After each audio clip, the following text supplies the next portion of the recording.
I just reviewed an application from a student with a 3.9 GPA, 518 MCAT, and 200 clinical hours who got rejected from every school. On paper, they should have been accepted, but something was fundamentally broken in how their application components fit together. This cost them $374,000 in lost physician salary alone, and also an entire year of their life. Dr. Jubal, MedSchoolInsiders.com. After serving on medical school admissions committees and helping over 10,000 students become doctors with a 97% acceptance rate versus the national 40%, I've seen this pattern destroy otherwise competitive applications over and over.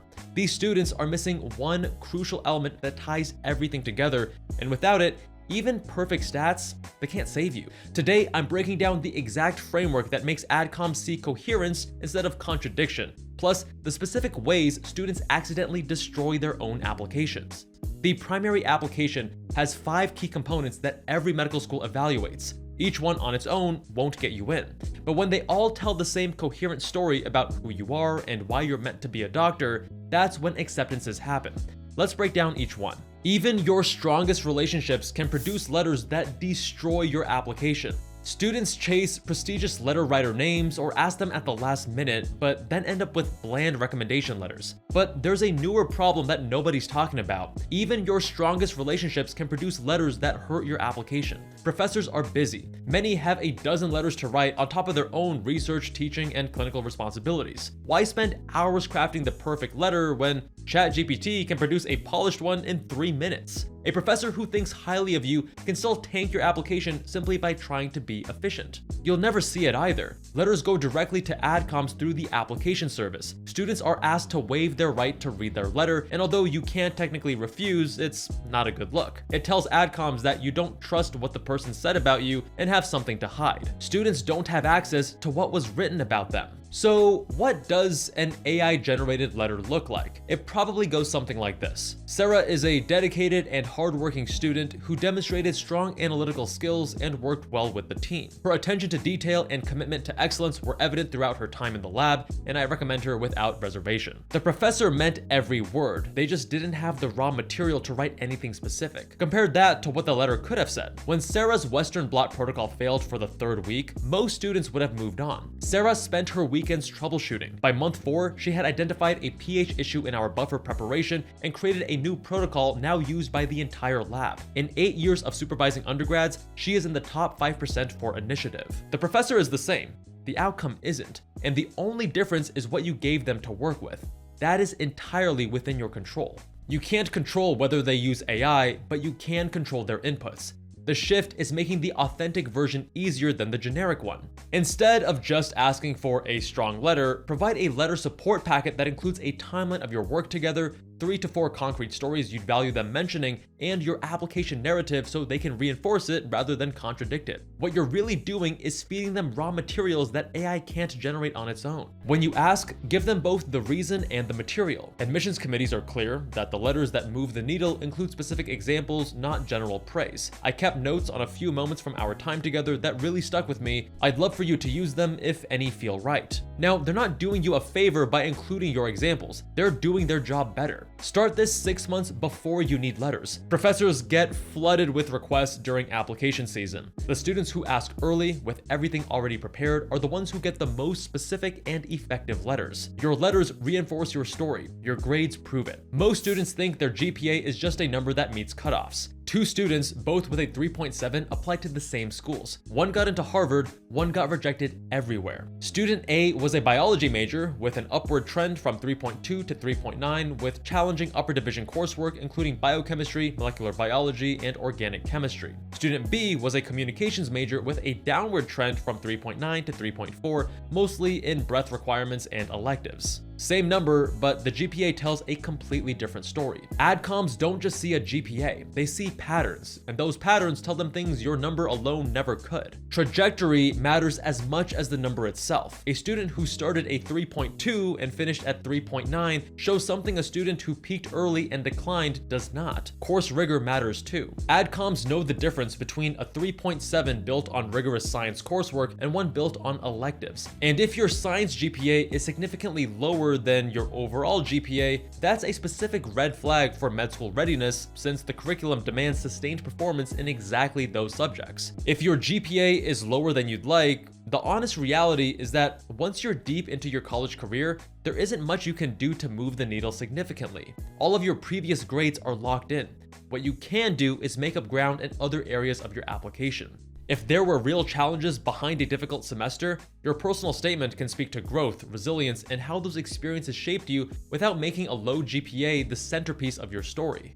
Pull up your transcript and look at the way an AdCom would. Is the trend moving up or down? Are you taking courses that signal genuine preparation for medical school or padding your schedule? A 3.6 with upward momentum in rigorous courses will often outperform a 3.8 built on easy electives. Frame your academic story about what your choices reveal about you, not just what your cumulative number says. The next chapter of your academic story is your MCAT. A strong score can reinforce a high GPA and signal consistency. It can also help offset a lower one. Either way, it's the one place left where you can change the narrative. Most pre-meds approach MCAT prep the same way they approached undergrad exams. Work harder, log more hours, grind through every practice question available. That works fine for a midterm. The MCAT is a different kind of test. It's 7.5 hours long, covers everything from biochemistry to psychology to critical thinking, and rewards pattern recognition over raw memorization. Two students can put in the same 300 hours of prep and walk out with scores 20 points apart. The difference almost never comes down to effort. Top scorers don't outwork everyone else. They out-prepare them across 3 areas that most students never get right at the same time.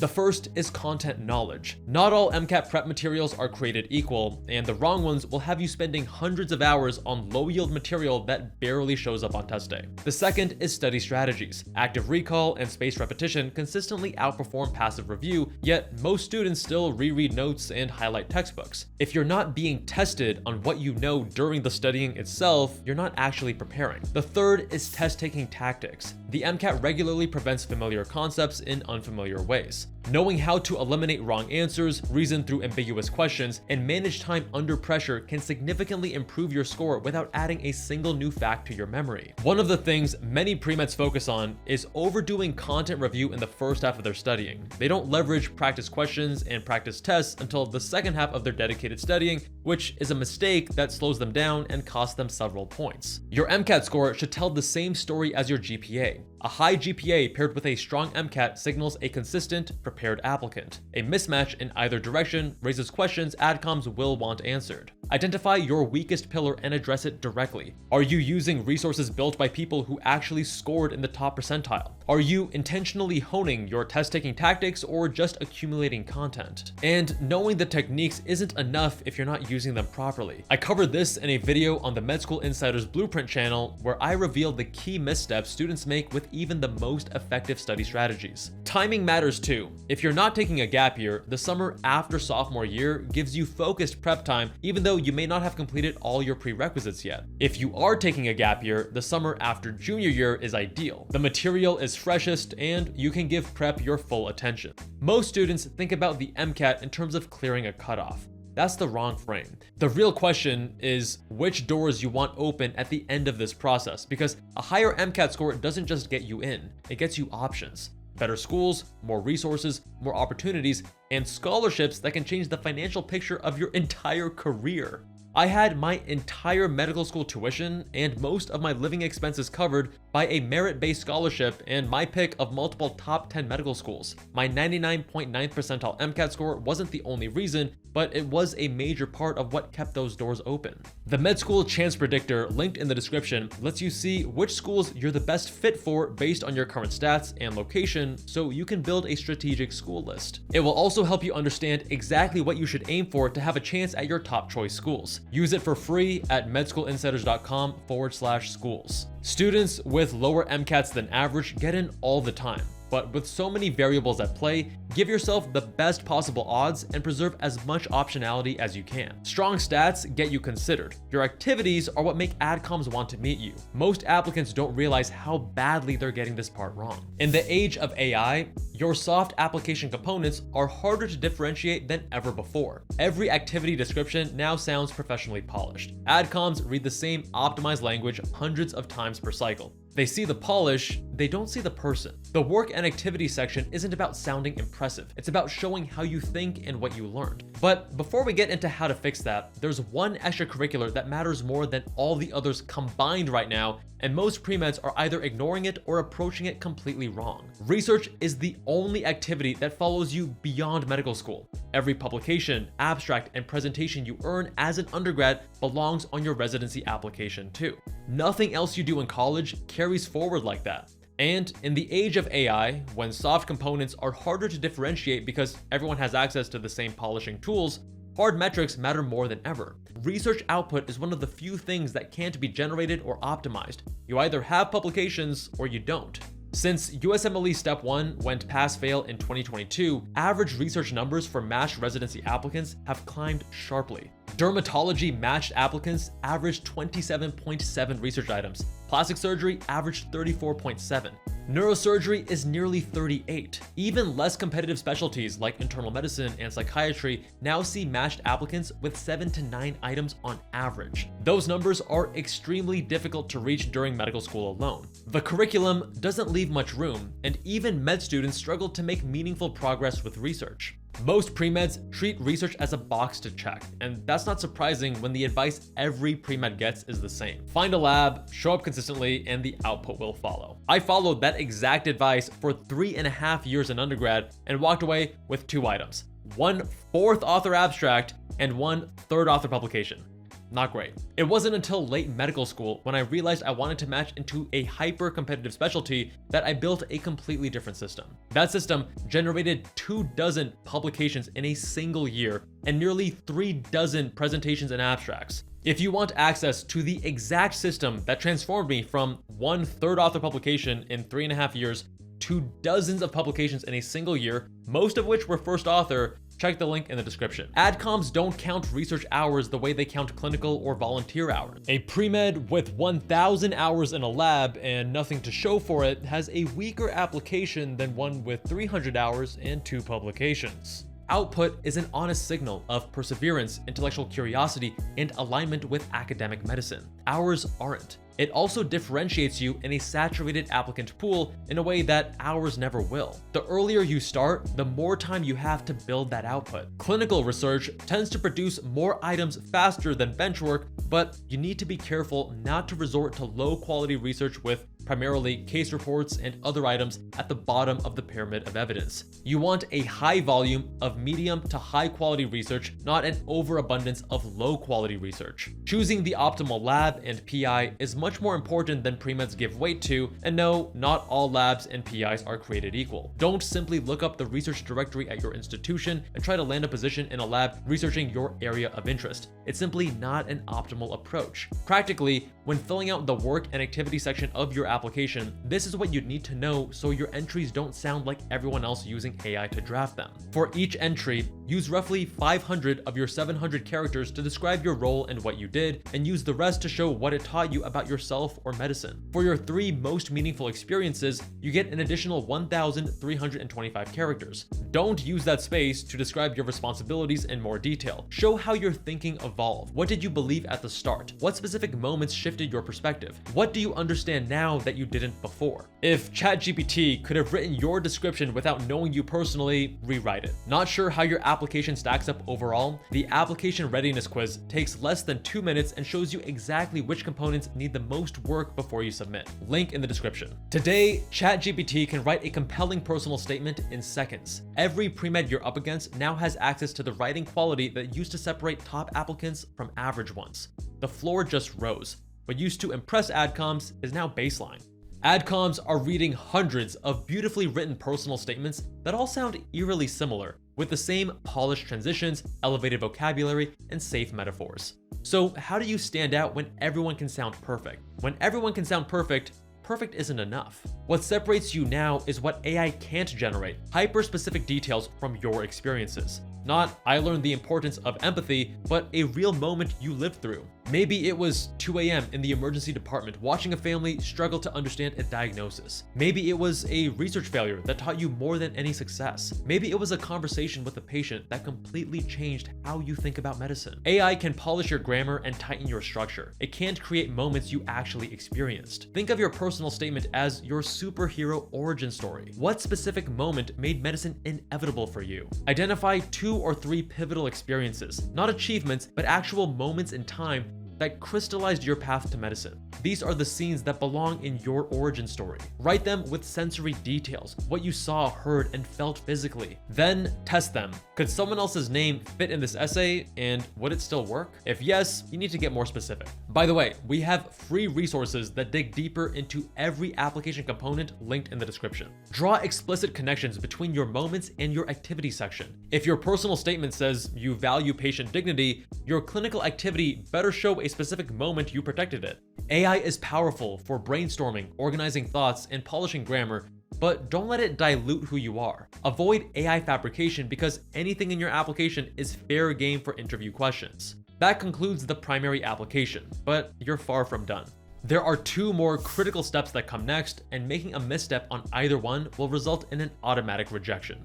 Once your primary application is submitted through AMCAS for most MD medical schools, the schools you apply to will send you secondary applications. These are school-specific essay prompts asking things like why you want to attend their program, what you would contribute to their community, and how you've handled adversity. Most schools send them to every applicant who meets their basic cutoffs, and they come with their own fees. Too many pre-meds treat them as an afterthought. After the pressure of submitting their primary, they think they've earned a break and slowly work through secondaries as they come in. But by the time they submit, early applicants have already secured first-round interview spot. I've seen so many promising applicants drop the ball at this exact step. Rolling admissions means adcoms aren't waiting until every application is in before they start reviewing. They're moving continuously, and the later you submit, the fewer seats remain. But timing alone doesn't cut it.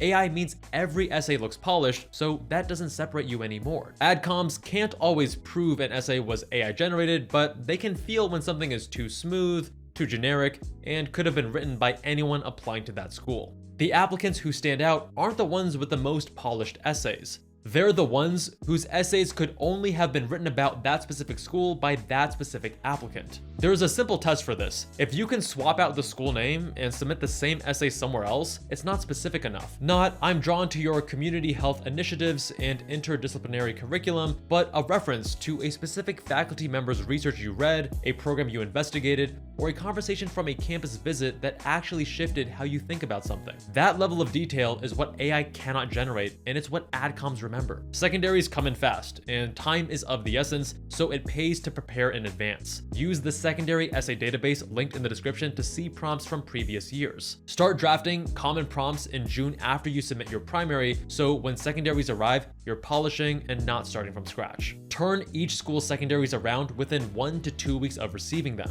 Use AI to organize your thoughts and tighten your writing, but write the content yourself. If you can't point to something specific that proves you actually researched the school, rewrite it until you can. The interview is the final step, but one that can go terribly wrong. Even the strongest applicants can lose years of hard work in a single afternoon. By the time you reach the interview, adcoms have already decided you're qualified. Your GPA, MCAT, research activities, and essays got you into the room. What happens next determines whether you leave with an acceptance or a rejection. Most applicants prepare by memorizing answers. They script responses to every common question, rehearse until delivery feels clean, and walk in confident they're ready. The problem isn't that adcoms will catch you reciting. The problem is that memorized answers are rigid and interviews never unfold exactly as rehearsed. A slightly different question, an unexpected follow-up, an interviewer who takes the conversation somewhere you didn't anticipate, and suddenly the script you practiced doesn't fit. Applicants who over-rehearse freeze or pivot awkwardly, and it shows. The applicants who perform best don't have better answers. They have better command of their own story. When you know your experiences well enough to talk about them from multiple angles, you stop needing a script. The same moments from your life can answer a question about a challenge, a failure, a strength, or a time you showed leadership. That flexibility is what AdComs are actually evaluating, and it's what most over-prepared applicants have trained themselves out of by the time they walk in. MMIs, which some schools use in place of traditional interviews, are specifically designed to expose rigidity. Each station presents an unfamiliar scenario and evaluates how you reason through it. Walking your thinking out loud and sitting with complexity serves you far better than trying to match the scenario to a script you rehearsed. Prepare talking points, not scripts. For each common question, identify 2 or 3 moments from your own experience worth referencing and practice discussing them from different angles rather than in a fixed order. Record yourself answering practice questions and watch it back. You'll catch filler words, flat affect, and habits you would have never noticed in the moment. AdComs don't expect you to be perfect, but they need to believe you're worth their investment. Each application component is a chance to either reinforce or contradict the story you want to tell. The applicants who get in have figured out how to make every component work together.